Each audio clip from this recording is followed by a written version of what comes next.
వెంకీ ఏంటో నా గెటప్ లో వస్తున్నాడంటే ఈ రోజు, మరి నా గెటప్ లో ఎంత అందంగా ఉంటాడో Venky. Let me call up on stage victory Venky.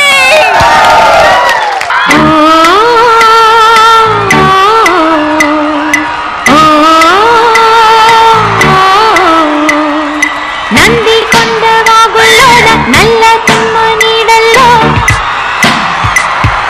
Chandravanka కోనల్లోన సందె పొద్దు చీకట్లో. రవణ ఇంతకుముందు యాంకర్ ఏం చెప్పింది, నా అంత అందంగా తయారేస్తాడు వెంకీ అన్నది. ఇది నా గెటప్ కాదు, శ్రీముఖి గెటప్ కాదు, దయ్యమే మా కుల దైవం అని మొక్కింది. నువ్వు నాకు తెలుసు, నేను చచ్చిపోయినప్పుడు కొట్టింది. నువ్వు తెలుసు, నాకు పాఠం చెప్పమంటే కెమిస్ట్రీ సార్ తో లింక్ పెట్టుకుంది.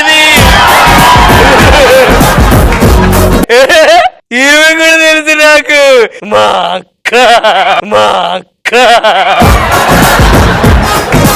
అమ్మాయి నన్ను మాత్రం వదిలేసినాడు, నాకు పరిచయం లేదు. నువ్వు తెలుసు, నేను ఇలా కావడానికి కారణం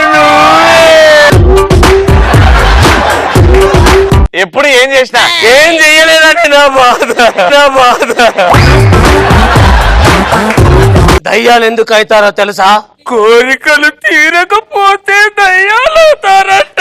నా కోరిక రవి తీర్చలేదు, అందుకే దయ్యాన్నయ్యా. కోరిక అంటే ఏ కోరికో తెలుసా? సాటిస్ఫాక్షన్ చేయడం. అది కాదు, రవిని లేడీ గెటప్ లో పటా స్టేజ్ మీద చూడాలని నా కోరిక. ఈ రోజు మీతో నేను కొన్ని విషయాలు మాట్లాడాలి. దయ్యాలు అంటారు, మిమ్మల్ని అసలు ఇబ్బంది పెట్టామా? ఇంకా మమ్మల్ని మీరు ఇబ్బంది పెడుతున్నారా? మేము చచ్చిపోయి మా నాన్న మేము మా సమాధిలో అంటుంటే ఇగో ఈయనలాంటోడు వచ్చి దాని మీద మందు పెట్టుకొని కొంచెం మనం మొక్కాలని మా పక్కనే పోస్తారు. మా ముక్కులోకి వాసన వస్తే మాకు మాత్రం బయటికి రావాలని ఉండదా? ఇంకొంతమంది అయితే మా శ్మశానాలను కబ్జా చేసి పెద్ద పెద్ద ఇల్లు కడుతున్నారు. ఇలా చేసినందుకు నేను ఏం చేశానంటే కొంతమంది ఇళ్లలో దాక్కోవడానికి వెళ్ళా. ఫస్ట్ సుధాకర్ ఇంటికి వెళ్ళి ఇంట్లో దాక్కున్నా మంచం కింద. వాడు నిజంగానే చూసారు, నా పక్కనే ఉన్నాడు. నువ్వు దయ్యనే కదా అన్నాడు. అవును అన్నాడు. అయితే నేను చెప్పే జోక్ సినిమా అని చెప్పి రాత్రంతా జోకులు చెప్తూనే ఉన్నాడు. చచ్చిన దయ్యాన్ని మళ్ళీ చంపడం అవసరం వాడు. అలాగోలో తప్పించుకొని రచ్చరావు ఇంటికి వచ్చా. నన్ను చూసి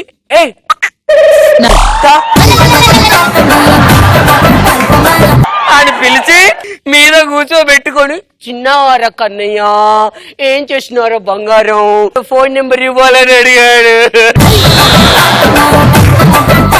యాంకర్ వాళ్ళ ఇంటికి వెళ్ళి దాక్కున్నాం మొన్న. ఆ డైరెక్ట్ వచ్చి రేట్ ఎంత అని అడిగాడు. మా తర్వాత వీళ్ళింటికి వెళ్ళా. శ్రీముఖి వచ్చి నన్ను చూసి దూరేసింది. ఏముంది, దయ్యంలానే మాట్లాడుతుంది అనుకున్నా. నా దగ్గరికి ఒక కాటన్ తీసుకుని వచ్చింది. ఏం చేస్తుంది అంతా అనుకున్నా, వచ్చి మేకప్ తీసేసింది. దయ్యము మామూలుగా డైలాగ్ ఎలా చెప్తుంది, hi Ravi, I love you. ఈ సినిమాలో రవిగా ఐ లవ్ యూ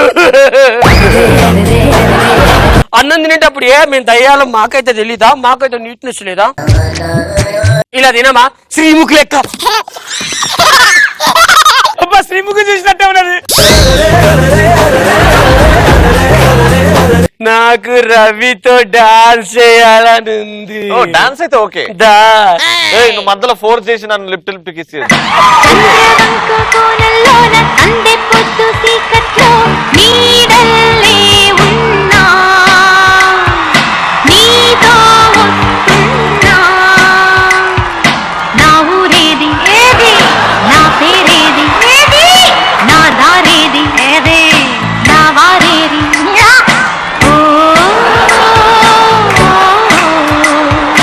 చూస్తున్నారు కదా, ప్రతి ఒక్క గెటప్ లో యాంకర్స్, కమిడియన్స్ అందరూ మిమ్మల్ని ఎంటర్టైన్ చేస్తూనే ఉన్నారు.